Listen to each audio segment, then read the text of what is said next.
Afternoon Gujarat news સાથે હું છું પીનલ યાદવ। વાત કરીશું સમાચારોની। પહેલા નજર કરીએ મુખ્ય હેડલાઇન્સ પર। દેશની પ્રથમ ડબલ ડેકર માલગાડી શરૂ। મોદીએ કહ્યું દેશની માળખાગત સુવિધાને વિશ્વ સ્તરની બનાવવાની ગતિ પ્રાપ્ત કરી। અમેરિકી સંસદ પરિસરમાં ટ્રમ્પ સમર્થકોનો હંગામો। અત્યાર સુધી 4ના મોત। વોશિંગ્ટનમાં 15 દિવસની પબ્લિક ઇમરજન્સી જાહેર કરાઈ। સ્થાનિક સ્વરાજની ચૂંટણીને લઈને સુરતમાં કોંગ્રેસે જાહેર કર્યો સંકલ્પપત્ર। નાગરિકોને વિનામૂલ્યે કોરોના વેક્સિનનો આપ્યો વાયદો। પેટ્રોલ ડીઝલના ભાવમાં ભડકો। સતત બીજા દિવસે ભાવ વધ્યા। ગુજરાતમાં પેટ્રોલ 81.50 પર। ખેડૂત આંદોલનનો 43મો દિવસ। ખેડૂતોની 26મી જાન્યુઆરીની પરેડની તૈયારી શરૂ। દિલ્હીને ચારે બાજુથી ઘેર્યું। વાત કરીએ વિગતવાર સમાચારોની। ભારત દેશની સરકારી ઓઇલ કંપનીઓએ ફ્યુઅલના ભાવમાં વધારો કરતા પેટ્રોલ ડીઝલના ભાવમાં અત્યાર સુધીની સર્વોચ્ચ સપાટીની નજીક પહોંચ્યા છે। પેટ્રોલ પ્રતિ લીટર 26 પૈસા અને ડીઝલમાં પ્રતિ લીટરે 25 પૈસાનો વધારો થયો છે। જે બાદ દિલ્હીમાં પેટ્રોલનો ભાવ પ્રતિ લીટર 83.97 અને ડીઝલનો ભાવ પ્રતિ લીટર ₹74.12 થયો છે। જ્યારે મુંબઈમાં ડીઝલની કિંમત પ્રતિ લીટર ₹80.78 થઈ ગઈ છે, જે અત્યાર સુધીની સર્વોચ્ચ સપાટીએ છે। મહત્વનું છે કે અમદાવાદમાં પેટ્રોલનો ભાવ 81.65 થયો છે। પેટ્રોલ ડીઝલના ભાવમાં ભડકો। સર્વોચ્ચ સપાટીની નજીક પહોંચ્યો પેટ્રોલ ડીઝલનો ભાવ। પ્રતિ લીટરે પેટ્રોલમાં 26 પૈસા અને ડીઝલમાં 25 પૈસાનો વધારો। દિલ્હીમાં પેટ્રોલ પ્રતિ લીટરે ₹83.97 અને ડીઝલ ₹74.92। મુંબઈમાં ડીઝલ પ્રતિ લીટરે ₹80.78। ઓઇલ કંપનીઓ દ્વારા અંદાજે 1 મહિના બાદ ફ્યુઅલની કિંમતમાં ફેરફાર કરાયો છે, જેના કારણે પેટ્રોલ અને ડીઝલના ભાવ ઓલ ટાઈમ હાઈ સપાટીની નજીક પહોંચ્યો છે। આ મુદ્દે ઉચ્ચ સરકારી અધિકારીઓએ જણાવ્યું હતું કે ભાવ વધારો થયો હોવા છતાં હાલમાં ટેક્સમાં ઘટાડો કરવા અંગે કોઈ પણ વિચાર કરવામાં નથી આવ્યો। ઉલ્લેખનીય છે કે આંતરરાષ્ટ્રીય બજાર અને ફોરેન એક્સચેન્જમાં થતા ફેરફારના આધારે ઓઇલ કંપનીઓએ પેટ્રોલ ડીઝલના ભાવમાં રોજે રોજ વધારો ઘટાડો કરવામાં આવી રહ્યો છે। અંદાજે 1 મહિના પછી ફ્યુઅલના ભાવમાં થયો વધારો। ટેક્સમાં ઘટાડો કરવા અંગે કોઈ વિચાર નહીં। કોરોના મહામારી પછી દેશની ઓઇલ કંપનીઓએ ફ્યુઅલના ભાવ સંતુલિત રાખવાનો પ્રયાસ કર્યો હતો, પરંતુ મે 2020 પછી પેટ્રોલમાં ₹14.28 અને ડીઝલમાં પ્રતિ લીટરે ₹11.83નો વધારો થયો હતો। ઓઇલ કંપનીઓએ ફ્યુઅલના ભાવને સંતુલિત રાખવાનો પ્રયાસ કર્યો। મે 2020 પછી પેટ્રોલમાં પ્રતિ લીટરે ₹14.28 અને ડીઝલમાં ₹11.83નો વધારો। ઓક્ટોબર 2018માં પેટ્રોલ અને ડીઝલના ભાવ પર નજર કરીએ તો 4 ઓક્ટોબર 2018ના રોજ દિલ્હીમાં પેટ્રોલ ડીઝલના ભાવ સર્વોચ્ચ સપાટીએ પહોંચ્યા હતા, જેમાં પેટ્રોલનો ભાવ ₹84 અને ડીઝલનો ભાવ ₹75.45 થયો હતો। જોકે આ ભાવ વધારા બાદ સરકાર દ્વારા પેટ્રોલ ડીઝલની એક્સાઇઝમાં પ્રતિ લીટરે ₹1.50નો ઘટાડો કરીને ફુગાવાને કાબૂમાં લેવાનો પ્રયત્ન કર્યો હતો। એટલું જ નહીં, તે બાદ સરકારી ઓઇલ કંપનીઓએ પણ ફ્યુઅલના ભાવમાં પ્રતિ લીટરે ₹1નો ઘટાડો કરવામાં આવ્યો હતો। ઓક્ટોબર 2018માં એક્સાઇઝમાં પ્રતિ લીટરે ₹1.50નો ઘટાડો થયો હતો।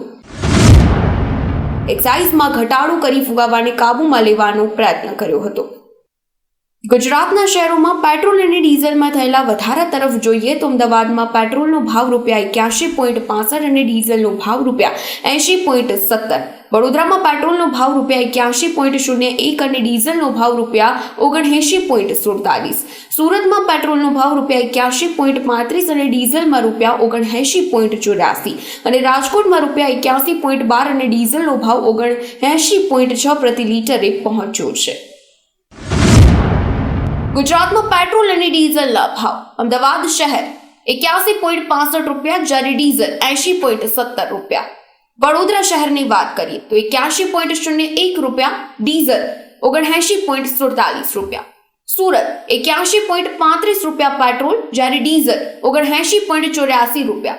રાજકોટ શહેર ₹81.12 જ્યારે ડીઝલ ₹79.6।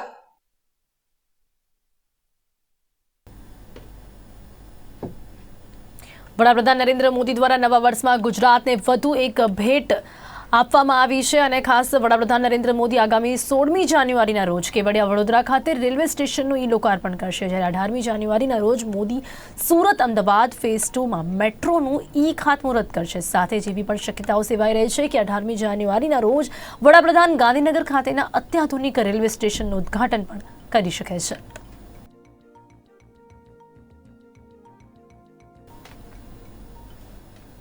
નવા કૃષિ કાયદાને લઈને ખેડૂતોના આંદોલનનો આજે સતત 43મો દિવસ છે. ખેડૂતોએ આજે દિલ્હીની ચારે બાજુ ટ્રેક્ટર માર્ચ શરૂ કરીને દિલ્હીને ઘેરવાનો પ્રયત્ન કર્યો છે, જેના કારણે સિંધુ બોર્ડર પર મોટી સંખ્યાના પોલીસ દળને તૈનાત કરવામાં આવ્યા છે. ખેડૂતો દ્વારા કરવામાં આવી રહેલી માર્ચ સિંધુ બોર્ડરથી ટીકરીથી શાહજહાંપુરા, ગાજીપુરથી પલવલ અને પલવલથી ગાજીપુર સુધી કાઢી હતી. સરકાર દ્વારા નવા કૃષિ કાયદાને લાગુ કરાતા તેના વિરોધમાં છેલ્લા 43 દિવસથી ખેડૂતો આંદોલન કરી રહ્યા છે. સરકાર દ્વારા ખેડૂતો સાથે સતત બેઠક કરવામાં આવી રહી છે, પરંતુ કોઈ પણ હલ ન નીકળતા ખેડૂતોનું કહેવું છે કે સરકાર અમારી માંગ નહીં સ્વીકારે તો આગામી 26 જાન્યુઆરીએ પણ ટ્રેક્ટર પરેડ યોજાશે. આજની માર્ચ એ તેનું જ ટ્રેલર છે. મહત્વનું છે કે હરિયાણાના ખેડૂત સંગઠનોએ દરેક ગામમાંથી 10 महिलाને 26 જાન્યુઆરી માટે दिल्ली બોલાવવામાં આવી છે. वो तो उनके हम तो उनको बोल रहे हैं जितनी जल्दी कर देगा अच्छा रहेगा, नहीं तो बढ़ता ही जाएगा ये काम. तो हम तो अपनी मौत के जो वारंट इसने लागू किए है तो हम तो मरने आए, मारना तो मार दे, ऐसे तो जाएंगे नहीं. हम तो अपना संघर्ष जीत कर ही जाएंगे, ऐसे नहीं जाएंगे. कुछ भी कर ले, जो करना, गोलियां चलानी गोली चला ले, डांगे जो भी करना करे. ਅਸੀਂ ਤੇ 40 ਦਿਨ ਤੋਂ ਇੱਥੇ ਬੈਠੇ, ਜਦੋਂ ਦਾ ਆਪਣਾ ਸੰਘਰਸ਼ ਹਾਂਜੀ ਇੱਥੇ ਬੈਠੇ ਹਾਂ. ਮੈਂ 40-45 ਦਿਨ ਹੀ ਹੋ ਗਏ ਸਾਨੂੰ.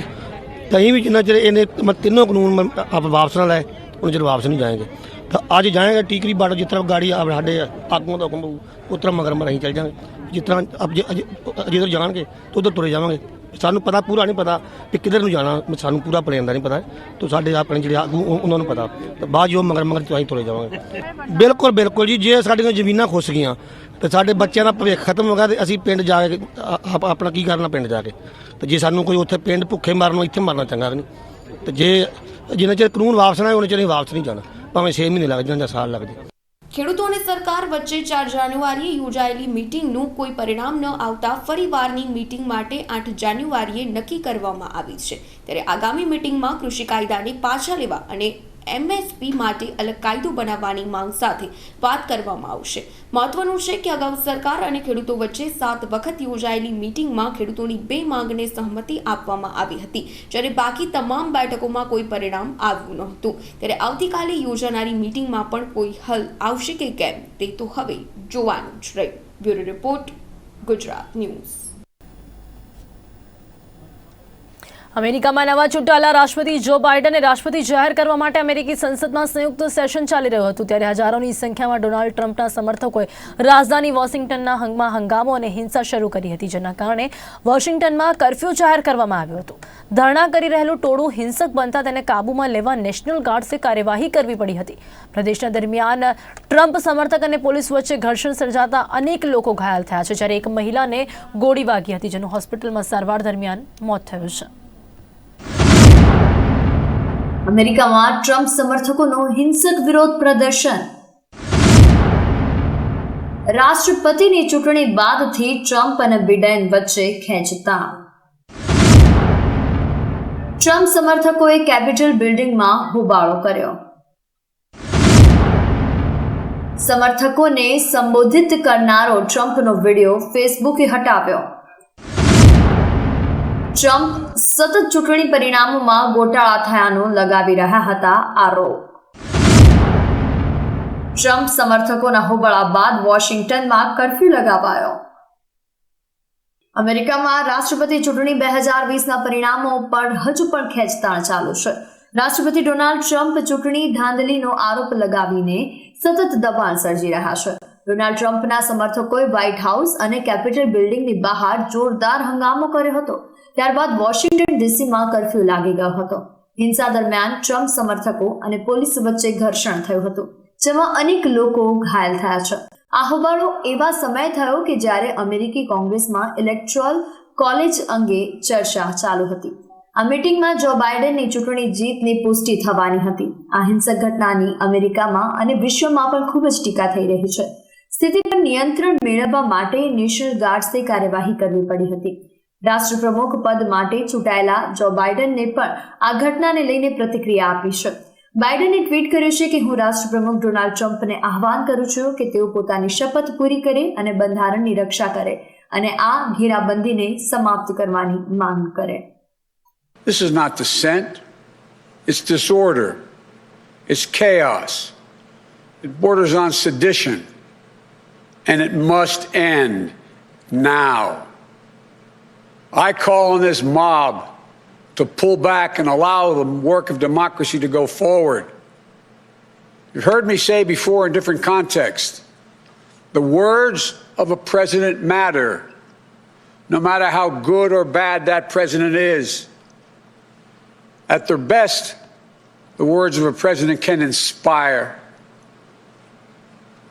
At their worst, they can incite. Therefore, I call on President Trump to go on national television now to fulfill his oath and defend the Constitution and demand an end to this siege, to storm the Capitol, to smash windows, to occupy offices, the floor of the United States Senate, rummaging through desks, on the Capitol, on the House of Representatives, threatening the safety of duly elected officials. It's not protest, it's insurrection. The world's watching.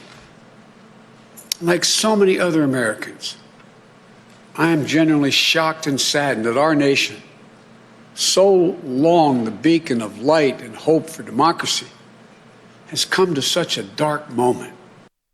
આ દરમિયાન ટ્રમ્પે પોતાના સમર્થકોને શાંતિની appeal કરી છે. બીજી તરફ હોબાળાને જોતા નેશનલ ગાર્ડ્સ રવાના કરી દેવામાં આવ્યા છે.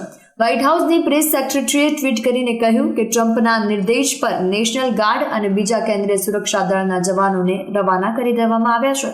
અમે હિંસાને વિરોધ અને શાંતિ સ્થાપવા માટે રાષ્ટ્રપ્રમુખની અપીલનું પુનરાવર્તન કરીએ છીએ. An election that was stolen from us. It was a landslide election, and everyone knows it, especially the other side. But you have to go home now. We have to have peace. We have to have law and order. We have to respect our great people in law and order. We don't want anybody hurt. It's a very tough period of time. There's never been a time like this where such a thing happened, where they could take it away from all of us, from me, from you, from our country. This was a fraudulent election, but we can't play into the hands of these people. We have to have peace. So go home. We love you. You're very special. You've seen what happens. You see the way others are treated that are so bad and so evil. I know how you feel. But go home and go home in peace. અમેરિકાની હિંસા પર પ્રધાનમંત્રી નરેન્દ્ર મોદીએ tweet કરીને કહ્યું છે કે Washington ડીસીમાં હિંસા અને અથડામણ અંગેના સમાચાર જોયા બાદ પરેશાન થયો છું. સત્તાનું વ્યવસ્થિત અને શાંતિપૂર્ણ પરિવહન ચાલવું યોગ્ય છે. લોકશાહીની પ્રક્રિયાને ગેરકાયદેસર વિરોધ પ્રદર્શનના માધ્યમથી પ્રભાવિત થવા ન દેવી જોઈએ. પ્રદર્શનકર્તાઓ અને પોલીસ વચ્ચે થયેલા ઘર્ષણ બાદ પરિસરને બંધ કરી દેવામાં આવ્યું છે. કેપિટલની અંદર એવી ઘોષણા કરી દેવામાં આવી છે કે સુરક્ષાના ખતરાના કારણે કોઈ વ્યક્તિ કેપિટલ હિલ પરિસરથી બહાર કે અંદર નહીં જઈ શકે. ત્યારે હાલમાં બંને ગૃહોમાં હંગામો કરનારાઓને કાઢી મુકાયા છે અને હંગામા દરમિયાન સાંસદોને સુરક્ષિત સ્થળે પહોંચાડી દેવાયા હતા. તેઓ ફરી ગૃહમાં પહોંચ્યા છે અને સંસદની કાર્યવાહી ફરી શરૂ કરવામાં આવી છે.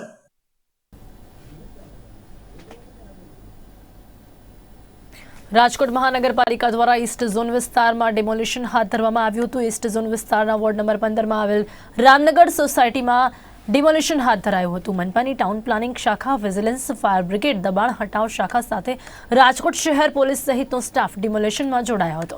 ડિમોલિશન થકી મહાનગરપાલિકા દ્વારા ₹1.5 કરોડની 340 ચોરસ મીટર જગ્યા ખાલી કરાવી કુલ 13 મિલકતોને હટાવવામાં આવી હતી. ડિમોલિશન કરવામાં આવેલ મિલકતનો પાછલા કેટલાક સમયથી કોર્ટમાં કેસ ચાલતો હતો. અંતે કોર્ટમાં મિલકત ધારકો કેસ હારી જતા મનપાએ અઠવાડિયા પહેલા નોટિસ ફટકારી હતી અને આજે ડિમોલિશન શરૂ કર્યું હતું.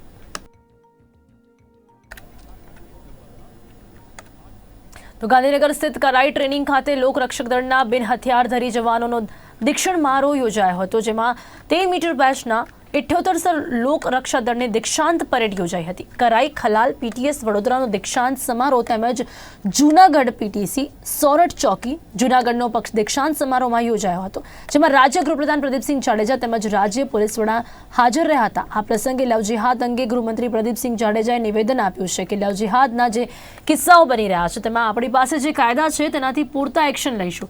આવું કરવા માટે કોઈ પ્રેરાય નહીં અને આ પ્રમાણેનું કંઈ કર્યું તો તેના પર પૂરતા એક્શન લેવામાં આવશે, જેના કારણે આ પ્રકારની પ્રક્રિયા અને પ્રવૃત્તિ પર અંકુશ લેવામાં આવશે.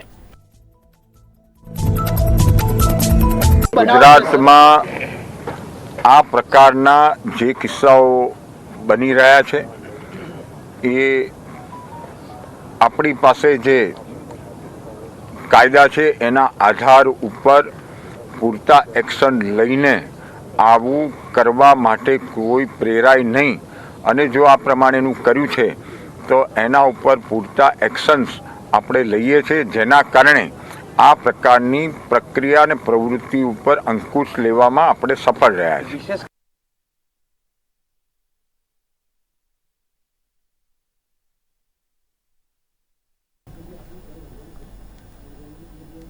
રાજકોટ શહેર કોંગ્રેસ દ્વારા આજે ધરણા યોજવામાં આવ્યા હતા. રાજ્યમાં હાલમાં જમલી બનેલા લેન્ડ ગ્રેબિંગ એટલે કે ભૂમાફિયા બાબતના કાયદા હેઠળ કોંગ્રેસી કાર્યકરની ધરપકડના વિરોધમાં કોંગ્રેસે વિરોધ પ્રદર્શન કર્યું હતું અને કાયદાનો દુરુપયોગ બંધ કરવાની માંગ સાથે રાજ્ય સરકાર અને પોલીસ તંત્ર વિરુદ્ધ સૂત્રોચ્ચાર કર્યા હતા અને કોંગ્રેસ કાર્યકરને ન્યાય આપવાની માંગ કરવામાં આવી હતી. જોકે પોલીસે તમામ કાર્યકરોની અટકાયત કરી લીધી હતી.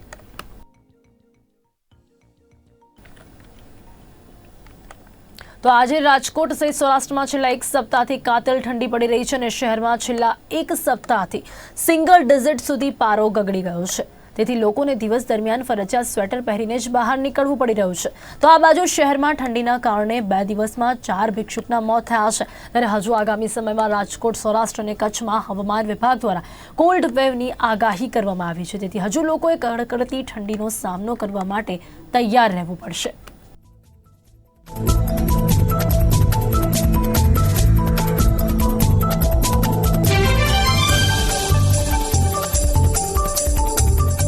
રાજકોટ સહિત સમગ્ર સૌરાષ્ટ્ર કચ્છમાં છેલ્લા એક સપ્તાહથી કાતિલ ઠંડી છે તે પડી રહી છે. એક સપ્તાહથી રાજકોટ શહેરની અંદર ઠંડીનો જે પારો છે તે સિંગલ ડિજિટની આસપાસ કહી શકાય કે ગગડી જવા પામ્યો છે. ત્યારે હાલ હજી કહી શકાય કે હજુ પણ આગામી 2 દિવસ સુધી કોલ્ડ વેવની હવામાન વિભાગ દ્વારા આગાહી કરવામાં આવી છે. ખાસ કરીને રાજકોટ શહેરની અંદર દ્રશ્યો પણ આપ જોઈ શકો છો કે વહેલી સવારથી જ રાજકોટ શહેરની અંદર ઠાકર વર્ષાઓ છે તે પડી રહી છે, જેના કારણે વાહન ચાલકોને કહી શકાય કે ફરજિયાત લાઇટ ચાલુ કરીને જ વાહન ચલાવવાની ફરજ છે તે પડી રહી છે. સાથોસાથ કહી શકાય કે હાલ અત્યારે વહેલી સવાર હોવાથી કહી શકાય કે પુષ્કળ પ્રમાણમાં ઝાકર વર્ષા છે તે પણ થઈ રહી છે અને લોકો છે તે કાતિલ ઠંડીનો અનુભવ પણ કરી રહ્યા છે. છેલ્લા એક સપ્તાહથી જે આકરી ઠંડી પડી રહી છે તેના કારણે દિવસ દરમિયાન લોકોને કહી શકાય કે પોતાના ઘરમાં જ પુરાઈ રહેવાની ફરજ છે તે પણ પડી રહી છે. સાથોસાથ કહી શકાય કે ફરજિયાતપણે સ્વેટર છે તે પણ પહેરવાની ફરજ છે તે લોકોને હાલ અત્યારે પડી રહી છે. ત્યારે હજુ પણ હવામાન વિભાગ દ્વારા એવી પ્રકારની આગાહી કરવામાં આવી છે કે આગામી કહી શકાય કે 2-3 દિવસ સુધી રાજકોટ સહિત સમગ્ર સૌરાષ્ટ્ર અને કચ્છની અંદર કહી શકાય કે કોલ્ડ વેવની આગાહી છે તે હવામાન વિભાગ દ્વારા કરવામાં આવી છે. ત્યારે તેની સામે કહી શકાય કે લોકોએ સૌથી વધારે તકેદારી છે તે રાખવી પડશે. છેલ્લા 2 દિવસની અંદર રાજકોટ શહેરની અંદર 3 થી વધારે કહી શકાય કે ભિક્ષુકોના પણ કહી શકાય કે ઠંડીને કારણે મોત છે તે નિપજી જવા પામ્યા છે. ત્યારે હજુ પણ કહી શકાય કે આગામી સમયની અંદર પણ આકરી ઠંડી પડશે. આ પ્રકારની જ્યારે હવામાન વિભાગ દ્વારા કહી શકાય કે આગાહી કરવામાં આવી છે તો તેને લઈને લોકોની અંદર એક કહી શકાય કે હજુ જે ઠંડી પડી રહી છે તેને લઈને ચિંતાનું પણ વાતાવરણ દેખાઈ રહ્યું છે. અને જે આગામી સમયની અંદર કોલ્ડ વેવની જે આગાહી કરવામાં આવી છે તેને લઈને લોકો પણ કહી શકાય કે વધારે ચિંતાઓ છે તે કરી રહ્યા છે. ત્યારે હજી આગામી સમયમાં જ્યારે ઠંડી વધારે પડશે તો તેને તકેદારીના રૂપે કહી શકાય કે લોકો અનેક પ્રકારના પગલાઓ છે તે ભરવો પડશે. સાથોસાથ કહી શકાય કે દિવસ દરમિયાન સતત કહી શકાય કે હીટરનો પણ ઉપયોગ છે તે વધારે કરવો પડશે, જેથી કરીને હવામાન વિભાગ દ્વારા જે આગાહી કરવામાં આવી છે કે આગામી સમયની અંદર કોલ્ડ વેવ પડશે તેની સામે ક્યાંક ને ક્યાંક રક્ષણ છે તે પણ મેળવી શકાશે. કેમેરામેન કેવિન નિમાવ સાથે દિલાવર ચુડેસરા, રાજકોટ.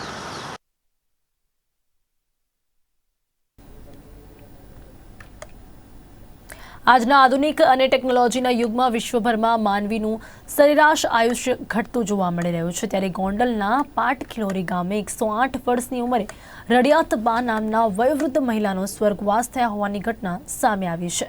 રડિયાતબા 108 વર્ષનું જીવન જીવ્યા છે ને એ પણ નિરોગી, તંદુરસ્ત અને સ્વસ્થ રીતે. કહેવાય છે કે જીવન કેટલું જીવ્યા તેનાથી વધુ મહત્વ છે કે જીવન કેવું જીવ્યા. ત્યારે પાટખિલોરી ગામના રળિયાતબેને પોશિયાનીને જીવન લાંબુ જીવ્યા અને સ્વસ્થ પણ જીવ્યા. થોડા દિવસ પહેલા જ 108 વર્ષની ઉંમરે તેમનું અવસાન થયું હતું. રળિયાતબાના પરિવારની વાત કરીએ તો તેમના પતિ રામજીભાઈનું શ્વાસ તકલીફના કારણે 1974માં અવસાન થયું હતું. એ સમયે તેમના 4 પુત્રો અને 3 પુત્રી સહિત 7 સંતાનો પૈકીના મોટા પુત્ર ઉકાભાઈની ઉંમર 35 વર્ષની હતી. માથી મોટું કોઈ નહીં, જળધર હોય કે જગદીશ, તને સૌ નમાવે છે સંભા આગળ આલિયા. માથી મોટું કોઈ નહીં, જળધર હોય કે જગદીશ. જે કંઈ ભૌતિક સુખોને લઈ અને આજે આયુષ્ય જ્યારે ઘટી રહ્યું છે ત્યારે એક દાખલો બેસાડ્યો છે અને એ પાટખિલોરી ગામની અંદર માં રળિયાતબા રામજીભાઈ પોશિયા, જે મારા મિત્ર પ્રકાશભાઈ પોશિયાના દાદીમા છે. સાહેબ અત્યાર સુધીમાં રેકોર્ડ બન્યો હશે 102 વર્ષ ઘણા જીવ્યા હશે, 103 વર્ષ ઘણા જીવ્યા હશે, પણ 108 વર્ષ જે પૂર્ણ અને તંદુરસ્તી સાથે જીવી અને જેમણે વિદાય લીધી છે, પરમાત્માએ પણ જેના પોખણા કર્યા છે એવું જીવન જે જીવીને ગયા છે. 108 મણકાની માળા જીવનમાં ઘણા પૂરી કરે છે, પણ જીવનની 108 મણકાની માળા એ માત્ર ને માત્ર રળિયાતબાએ પૂરી કરી છે. 7 સંતાનોની સાથે પરિવારની રળિયાતબાના ચોથી પેઢીએ 101 સભ્યોનો પરિવાર છે. તેમાં પણ સૌથી નાના કુટુંબના સભ્યમાં પૌત્રના પુત્રની ઉંમર 2.5 વર્ષની છે. પોશિયાની પરિવારમાં પૌત્ર વધુના બ્રેન હેમરેજથી મૃત્યુ સિવાયની આ પરિવારમાં કોઈ દુઃખદ ઘટના બની નથી, અને બની એ પણ એક કુદરતીની કૃપા જ કહેવાય. અમારા દાદીબા રળિયાતબેન રામજીભાઈ પોશિયા, તેની ઉંમર વર્ષ 108 વર્ષ. તેને 4 દીકરા અને 3 દીકરીઓ, ટોટલ મળીને 7 સંતાન એને હતા. અને તેમણે 4 પેઢી જોઈ છે. મોટા દીકરાની ઉંમર 85 વર્ષ અને નાનામાં નાની પૌત્ર અને પુત્ર એની ઉંમર છે 2.5 વર્ષ. આજ સુધીમાં કોઈ જાતની 50 પૈસાની એને દવા લીધી નથી. સોય દોરો પરોવતા, ત્યારબાદ એના દાંત પણ એમને હતા અકબંધ, સાંભળવામાં કોઈ પ્રોબ્લેમ નહીં, દેખવામાં કોઈ પ્રોબ્લેમ નહીં, કોઈ જાતનું એને જીવનમાં અડચણ આવી નથી. રળિયાતબાના જીવ્યા ત્યાં સુધી પોતાની જિંદગીમાં શારીરિક સ્વાસ્થ્યની સાથે મૃત્યુ સુધી કોઈ જ ડોક્ટરી સારવાર કે ટેબ્લેટ પણ લીધી નથી. તેઓ 108 વર્ષની વયોવૃદ્ધ ઉંમરે પણ નરી આંખે જોઈ શકતાની સાથે સોય દોરો પણ પરોવી આપતા હતા, તેમજ સ્પષ્ટ સાંભળી શકવાની સાથે મોઢામાં 32 દાંત પણ હતા. એ પણ એક કુદરતની કમાલ જ હતી ને. મારા ગામની અંદર રળિયાતબેન રામજીભાઈ પોશિયા, એમની ઉંમર 108 વર્ષ. એટલી તંદુરસ્તી કે અમે ગમે ત્યારે જતા બરાબર ત્યારે માંડવી ફોલતા, એનું કામ બી સારું, વાસણ ઉટકી દેતા, કચરા પોતા થઈ શકતા, અને એમનું આયુષ્ય એટલું સારું હતું કે તંદુરસ્તી એવી જબરજસ્ત હતી કે 108 વર્ષની અંદર એણે કોઈ પણ જાતની દવા લીધેલ નથી. ગોંડલના પાટખિલોરી ગામે તારીખ 27 ડિસેમ્બરે રવિવારના રોજ 2 દિવસના અન્ન ત્યાગ કર્યા બાદ રળિયાતબા સ્વર્ગે સિધાવ્યા. જીવનના સંપૂર્ણ સ્વાસ્થ્ય સાથે પરિવારની 4 પેઢીની લીલુડીવાડી જોનાર રળિયાતબા આજના ફાસ્ટ ફૂડના જમાનામાં પણ સ્વસ્થ કઈ રીતે રહી શક્યા તેનું ઉત્તમ ઉદાહરણ છે. તો આ હતા અત્યાર સુધીના સમાચાર. વધુ સમાચારો માટે જોતા રહો ગુજરાત ન્યૂઝ.